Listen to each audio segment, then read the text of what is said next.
Hello everyone! So in this video I wanted to give you an example of some orchids I have that do not like water culture. And in an attempt to save them, I have transferred them back into media. And this has just occurred in the past couple of days, but I wanted to go in depth with each orchid and tell you why I decided to move them back in media. So this is an Oncidium type orchid. It is Wilsonara Pacific West Lady Chatterley. This guy I got at the Western Pennsylvania Orchid Society, and it was on discount for $7 just because it was going out of bloom. So obviously I had to pick it up. I believe I've had it in full water culture for 5 months. It's been a while, and ever since then it really hasn't been doing anything. It had one pseudobulb that was growing very slowly, but it wasn't producing any roots, and the ones that it had were just deteriorating.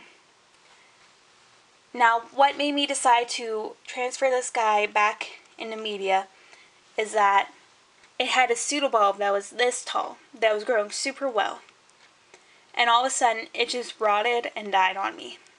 And this happened just last week. So, I don't know.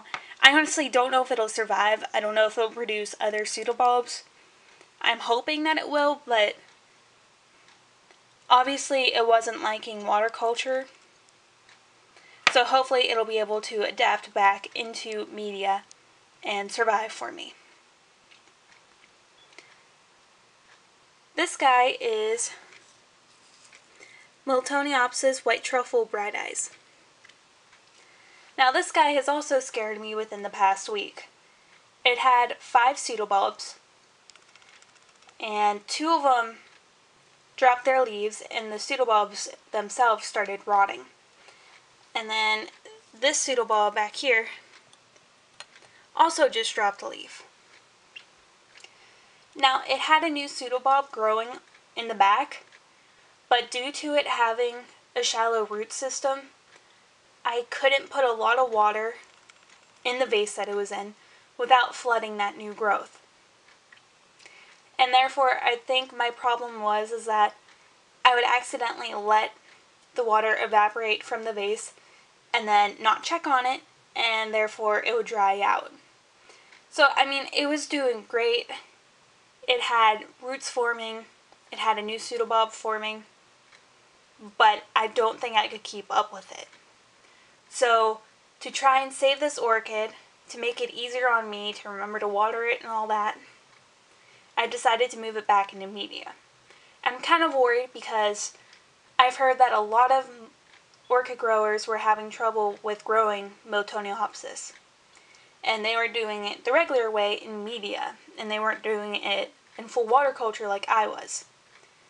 So I don't know if my success with it so far has been because of full water culture. So I'm kind of nervous. I'm not sure if this guy will survive, but as I've said, it's worth a shot.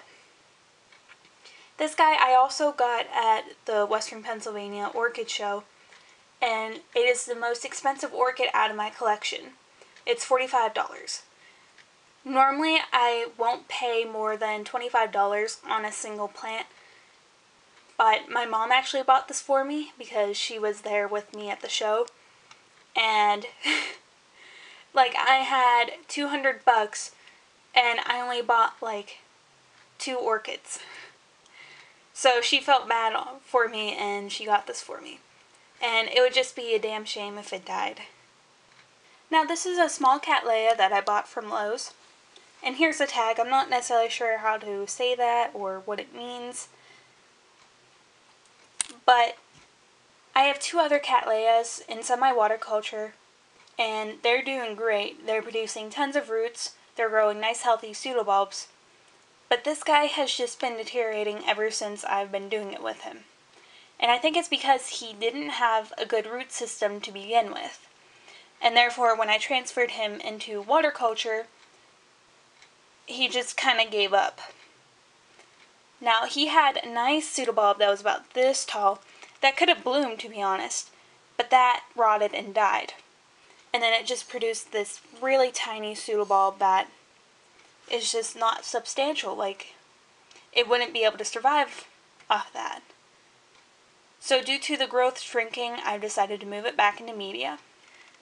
All three of these orchids are in a sphagnum moss, perlite, and coconut chip mix. Now with the Oncidium and the Miltoniopsis, as soon as the top inch of the media dries out, I will give them water. With the Cattleya, I'm going to let him dry out a little bit more before I water again. And I've decided to put these guys in terracotta pots so that the sphagnum moss wouldn't retain as much moisture and wouldn't rot the plants out, especially the Cattleya.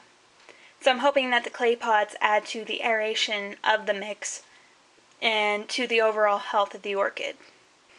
As much as I love water culture, in some cases, obviously depending on people's environments or even individual plants themselves, it just may not work out, and that's perfectly fine. So I'm perfectly willing to try the media and to see how it goes. So about in mid-November, I'm going to be doing an orchid update, and hopefully that will give us some time to see how these guys are doing in media, and I'll be able to show you any progress or downfalls I've had since then. Alright, I'll see you around. Bye!